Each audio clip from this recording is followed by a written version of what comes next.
Hey everybody, Arthur here. Welcome to my end of year special, the best games of 2022 that you probably missed. Now episode 2, turn-based RPGs. There are so many cool turn-based RPGs currently in the void, completely obscured by tons of other games. By the way, stay tuned for the next episodes as well. The previous one was on Zelda likes, and next I will move on to action RPGs, Metroidvanias, 2D platformers, 3D platformers, puzzle games, and many others throughout December and January. And in this series I am not concentrating on the already famous titles. In the case of today's video, those would be Coromon, The Legend of Heroes Trails from Zero, Live Alive Remake, which only released officially to the Western audience this year, Soul Hackers 2, and a few others. I mean, those are great, but you already know about them, right? And here we focus more on the obscure stuff. That's the major mission of this channel. If you like it, I welcome you to join in, subscribe, leave a like, a comment, support directly on Patreon. All of that effectively helps in growing the channel. So alright, here we go. Turn-based RPGs, baby. Welcome to the channel. This is From the Void.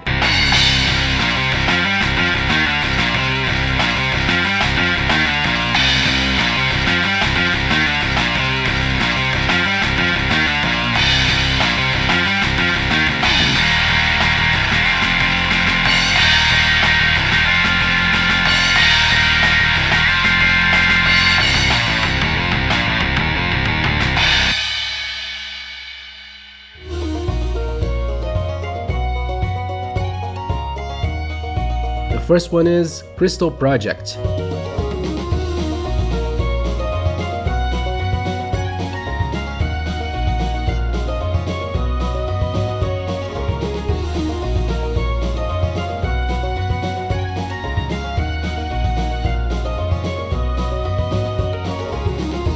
This has not only turn-based RPG battles and job systems, but also a ridiculously vast open world to truly get lost in, especially because it also counts with a pretty good platforming aspect, believe it or not. The graphics here are reminiscent of Minecraft, and so is the vast open world, but the actual gameplay reminds me more of Super Mario RPG, with the secrets you find if you're thorough in your search. This is definitely a game for lovers of exploration. There is almost no focus on the story here. It's kind of up to you to create it. Now, the reason why this is the lowest ranked game on the list is the battle system. It feels too simple. Fights were either too easy or completely impossible, and the enemies were not interesting visually either. It's not a bad combat though, it's just not a highlight. We've seen it before. The job system is solid with skill trees to unlock, but again, very similar to several Final Fantasy games from 30 years ago. Like I said, this is more for those of us who enjoy the non-linear exploration aspect above all else, and if that's the case for you,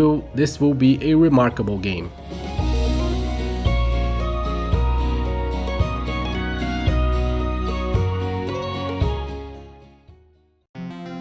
This next one is called Manafinder. This is a pretty solid turn-based RPG in all aspects. The story is cool. You control the Manafinder Lambda, who has been exiled and now lives in a settlement, but in this world, mana is necessary to keep the settlement safe. So that's your primary goal here. You'll set off exploring this very pleasant world full of life to find mana and help the villagers. Battles take place once you touch the enemies roaming around, and this is a cool battle system where you will have to use the correct weapons and elements that will cause more damage to each specific type of enemy. Imbuing yourself with elements is also used to increase your defenses, but of course opens the door for the opposite element to cause more damage to you. So that's the interesting strategy balance there. The exploration is also rewarding, so we have a full package of aspects done right here. None of them are outstanding, but this is a perfectly enjoyable game, a solid 8 in my opinion.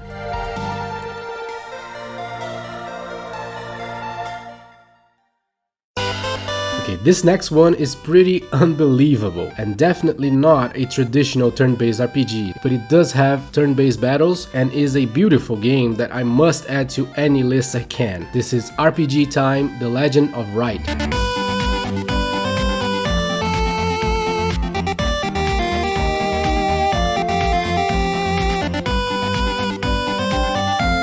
Okay, RPG Time is anything but traditional. This is an unbelievably lovely experience, more so than any other game on this list. It's not ranking higher only because we're in a turn-based RPG list, and The Legend of Wright mixes a bunch of genres together leaving the RPG stuff kind of on the sides as a second thought, not as the main purpose of the game at all, but it's totally worth your time. This is a remarkable journey through an intricate handmade tabletop RPG full of all the wonderful creativity of a 10-year-old and the astonishing execution of exceptional game makers that spent 9 years crafting this lovely game. So in its core, this is a tabletop style RPG where you decide where to move and what to do based on your surroundings and in the items you have. Each scenario has an entire cardboard mechanism behind it, which makes the story deeply entertaining. It kind of feels like an exploration, almost like a point and click game at times, but at the end of each area there will be a boss fight, and those can be action or turn-based oriented. And even the turn-based ones will not offer any traditional RPG gameplay like choosing abilities or defending or anything like that. So yeah, like I said, I can't really place this too high despite how great of game it is, because when it comes to RPGs, this has little of that. But I still wanted to add it to the list because it is totally a fantastic game. Very much a work of art actually, that deserves your consideration for sure.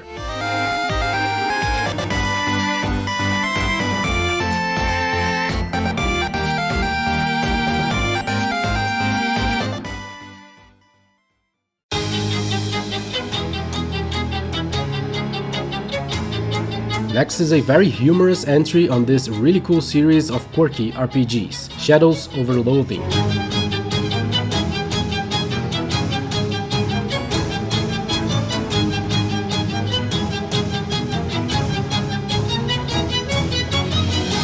This is the third game on the series after Kingdoms of Loathing and West of Loathing, now focusing on a cosmic horror Lovecraftian narrative, but as comical as ever, which is a really unusual mix right there. Funny cosmic horror. I really think that this third entry made much less of a mainstream splash than West of Loathing, and I have no idea why, since it's pretty much the same RPG gameplay, only with a different story and setting. This time you must guide your customizable stick figure with hats and guns through the minimalistic but charming black and white world of Loathing to find your uncle and hunt for relics, while completing side quests and surpassing all manner of crazy and unpredictable obstacles. You can count with some great writing. There's a lot to read in these games, and the battle mechanics are also very interesting, with a lot of aspects to consider, but never feeling obtuse to learn. If you like your RPGs with a great narrative and a well-crafted battle system, but don't mind the ridiculously simple graphics, this is a must-play for you.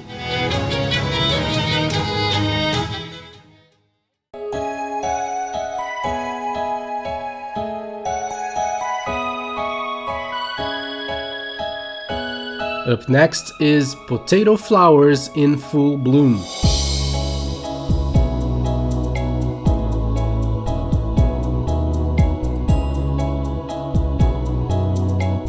Yep, that's the name of the game. I couldn't make this up even if I wanted to, because I don't think I had ever seen a potato flower, so that thought would never have crossed my mind. Here they are, by the way, actual potato flowers in full bloom. They're poisonous apparently, and so are the potato fruit, which looks like this. And there you go, you learned something today. Alright, now as for the game, this is a pretty excellent one. Potato Flowers is a unique kind of dungeon crawler with a phenomenal battle system and a great level of customization. In its core, this is a first-person dungeon crawler, but it offers enough traits to set it apart completely, and I would suggest you give it a chance even if you're not much into this kind of RPG. And just the amount of polish in the gameplay here is kind of staggering. The exploration aspect is phenomenal, as any great dungeon crawler must have. The map is intricately interconnected, full of stuff to discover and life or death decisions to make. And the battles don't lag behind at all. I'd even say they are a bigger highlight than the exploration. It takes a minute to figure them out, but it's definitely worth it. Basically, the game tells you who the enemies are aiming at and what kind of action they'll take. This may sound like a bad idea that would make the battles too easy, but it's actually clever and improves the combat. It allows for all those actions that we usually ignore in games like this, such as defending and dodging, absolutely necessary, because to compensate for telling you the enemy's actions, their damage is really high. So you'll be finding yourself using all your abilities, like the cover technique of the knight, the roll dodge dodge of the rogue and so on. This synergizes nicely with the customization aspect in Potato Flowers. Your characters are mere recruits, much like an Etrian Odyssey game where you customize their classes and appearance. When leveling up, you choose which abilities to improve. It's nothing new, but it complements the battles really well. This is one of the best dungeon crawlers I've ever played for sure, and it should earn a spot on the wishlist of any fan of this genre. Next is one that I had high hopes for, saw the mixed reception, reduced my expectations, but then enjoyed the hell out of Jack Move.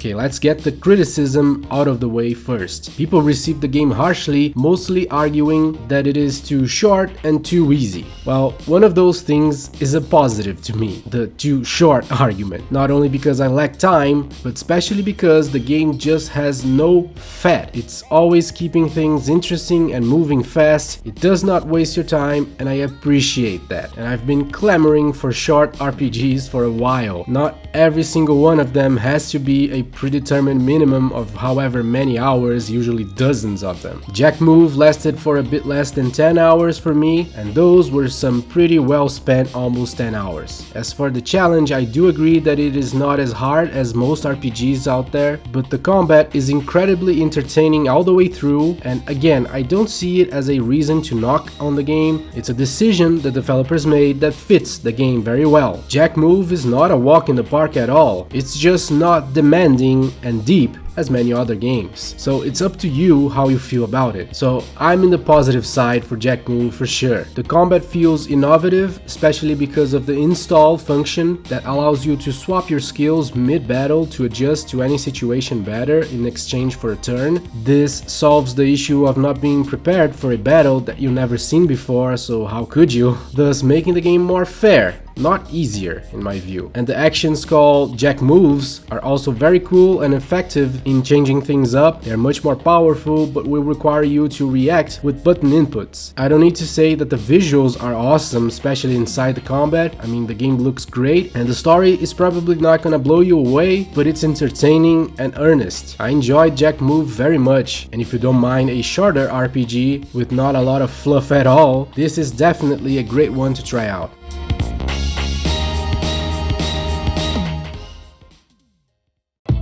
Okay, this next one may look too simple, and the premise definitely sounds weird, but this is an excellent game made by the same developer of Cosmic Star Heroine and the Cthulhu Saves games. Cthulhu Saves the World and Cthulhu Saves Christmas, which are all excellent and very well received RPGs, by the way. So yeah, keep listening. We're talking about This Way Madness Lies.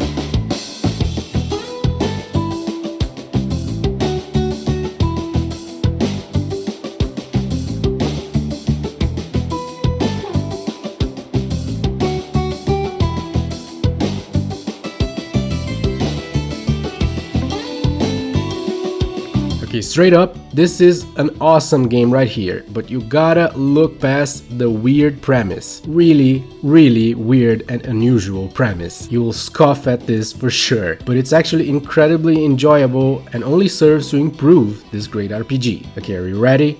Here goes. The game focuses on a group of girls from the Stratford-upon-Avon High Drama Society, which is an acting school, and they're also magical girls, Sailor Moon style, each with their unique abilities, and this girl here, called Imogen, can teleport the whole group to alternate dimensions based on Shakespeare's plays.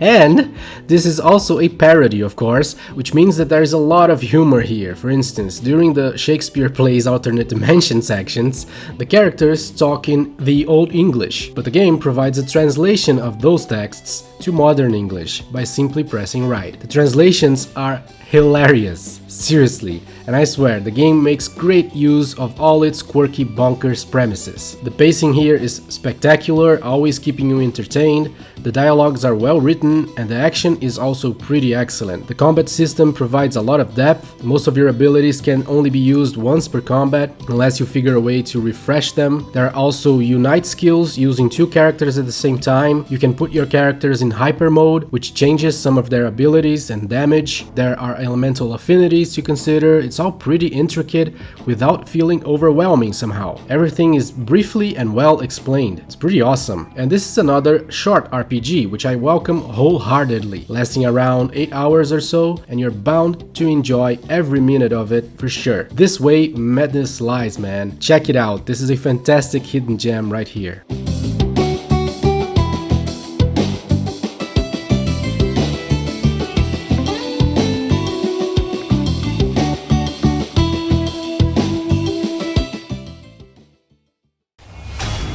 This next one I made a whole review of, which I encourage you to watch for a more detailed view, and remains one of the best RPGs of this year. We're talking about Rise of the Third Power.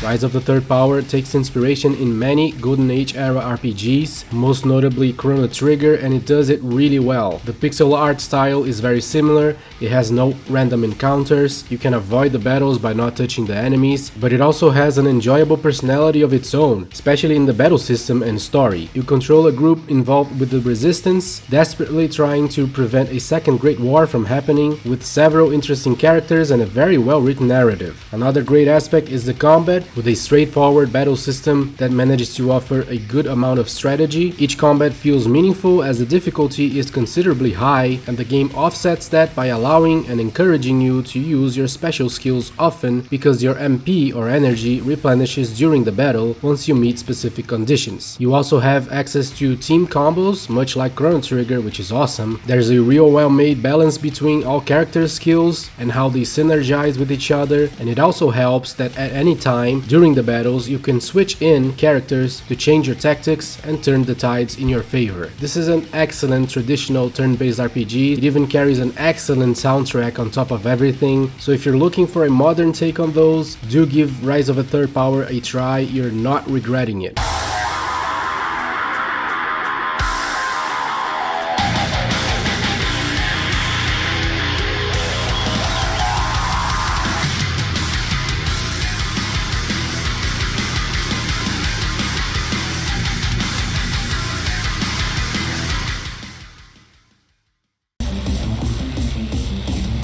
Before we get to the winner, let's take a look at the notable RPGs that came out in early access this year, starting with The Use of Life.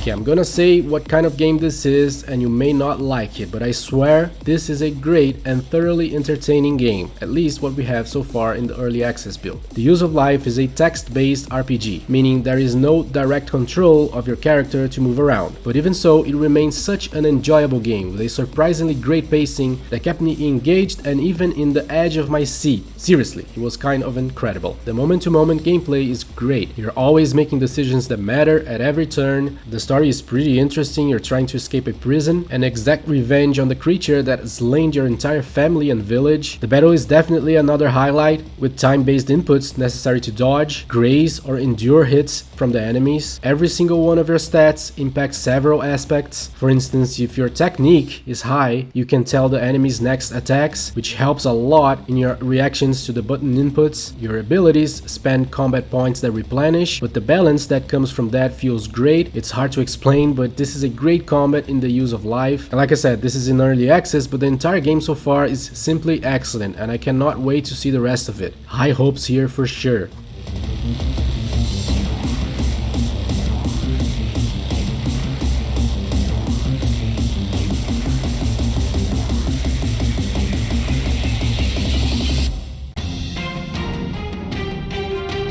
The next early access game is Tower of Spirit. This is a really different one. It's a super fast-paced RPG, which I enjoyed a lot. See here in the bottom, that's the sequence of events. Those can be battles, encounters with NPCs, or treasures, and they're randomly generated as this is a roguelike RPG. Your party moves from one event to the next automatically, keeping the game fluid, but also completely removing any trace of exploration from the gameplay. So it's up to you if that's a good thing or a bad one. The battles are a highlight for sure, very strategic, but also nothing super unique. You choose regular attacks or abilities which consume mana, but you have to be very careful about wasting mana because the game gets real hard real fast. At the end of the sequence, there will always be a bonfire where you may be joined by a new party member and can rearrange your emblems, which provide a huge variety of effects to improve your odds. And that's pretty much it. The game is super simple. I enjoyed the fast-paced nature, but I did not enjoy the randomized events. I often ran into impossible fights suddenly, even though everything seemed to be going really well until then. I don't know. If they can adjust the RNG here, it would be a great little RPG with the unusual super fast-paced nature it has.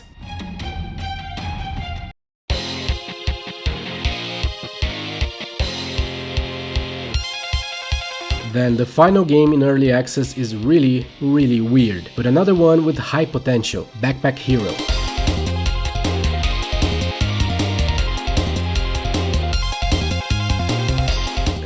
This one, how to describe it, I don't even know. Okay, you're a little mouse explorer in a dungeon carrying a magical backpack. When you level up in this game, the mouse improves in nothing at all, but the backpack will be able to hold more stuff. That's the level up here. And the combat gameplay is entirely based around your backpack and the items inside. So far the game is explained terribly. I definitely hope they improve this before the full release. But basically, see that green circle in the top of your character? That is your number of actions. You start each turn with 3. So you look at the backpack there and you pick a weapon, and that will cause some damage to the enemy. Now there are items that are consumed and items that are not consumed. The weapons are usually not consumed. It's also always a good idea to use one of your actions to choose a shield that will increase your armor so you can withstand attacks and lose less life, because this game is incredibly stingy with healing items. Once you beat an enemy, you pick among a bunch of items and rearrange your backpack. And here's where the game shines the most. There's a brilliant synergy aspect to pay attention to between the items. For instance, at this point here, I have an armor item that increases the defense of shields and increases the attack of weapons that are adjacent or diagonal to the armor. Then this other item here applies fire damage to adjacent weapons. So placing items in your backpack in order to optimize your chances of success is really enjoyable and the highlight in this game. This is a roguelike, by the way, meaning that encounters and items you run across are randomized, and dying ends the run back to the beginning. But that was fine. There is a good balance already in the game, but the problem I had with Backpack Hero is that many items are not well explained. Their explanations are actually very confusing many times. But if that is straightened out by the developer, this could be a great unusual RPG. So give the demo a try maybe and keep it on your radar.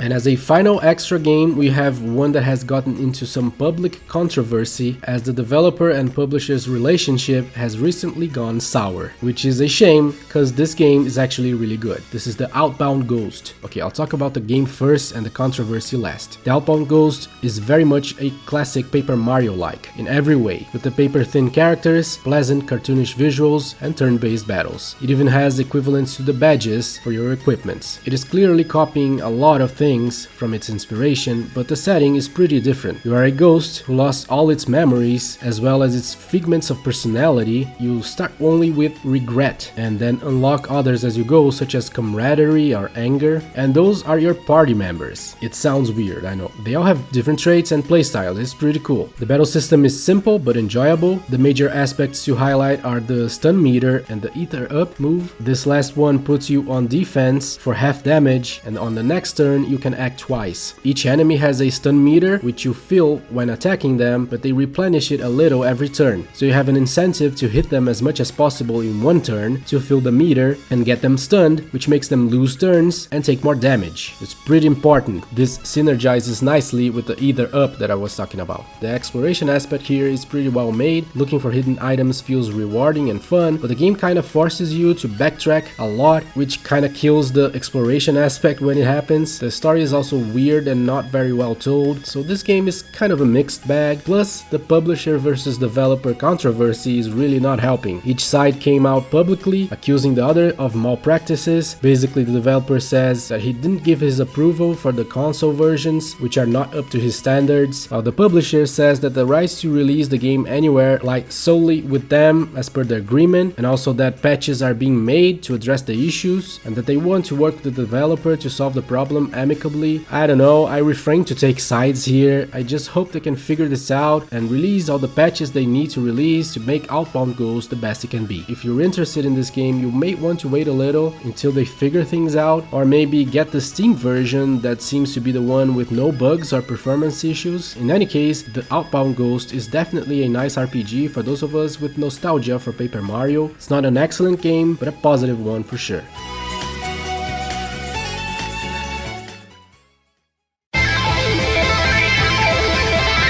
And the best turn-based RPG of 2022 goes to a game rapidly becoming an indie darling this year, Chained Echoes.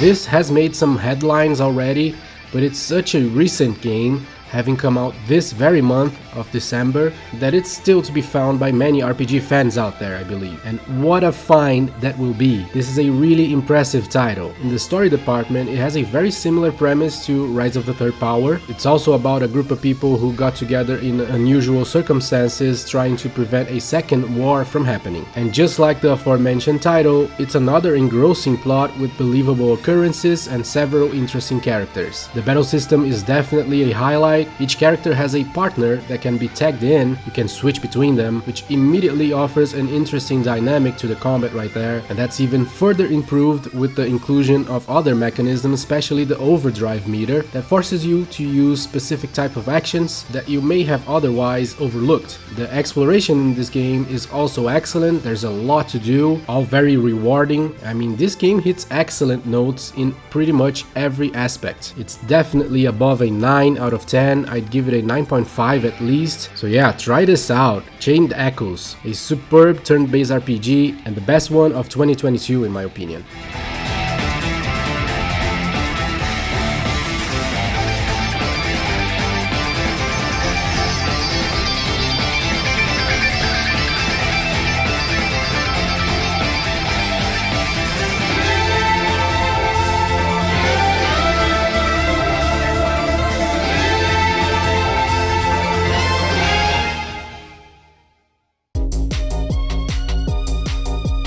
Last but definitely not least, an excellent free RPG, Farewell San. This is a simple game as expected considering the price tag, but the narrative and pacing are pretty satisfying. I enjoyed it a lot. Farewell San takes clear inspiration from Undertale in graphics, tone, with lots of weird characters and occurrences, as well as in combat, with the best aspect of it being in the balanced difficulty. Since the beginning, you are forced to use all your resources to overcome the enemies. It feels really good, with every single battle feeling meaningful, as there are no random encounters here and also no way to abuse healing yourself in the vending machines that will allow you for 1 or 2 uses only. This is a very well crafted game both in gameplay as well as in narrative, and although nothing spectacular, it's well worth your time for sure. And that's it for today. Stay tuned for the next episodes covering several other genres of games released in 2022 that are getting pretty much no attention from games media, so stay tuned to this channel, and if you believe in this mission of shedding light into obscure games, consider joining the channel's Patreon, like these lovely people whose name you're seeing now and whom I thank so very much. I'm trying to reach sustainability with the channel, and any help, even $1, would be much appreciated. Alright guys, thank you so much for watching, and I'll see you soon.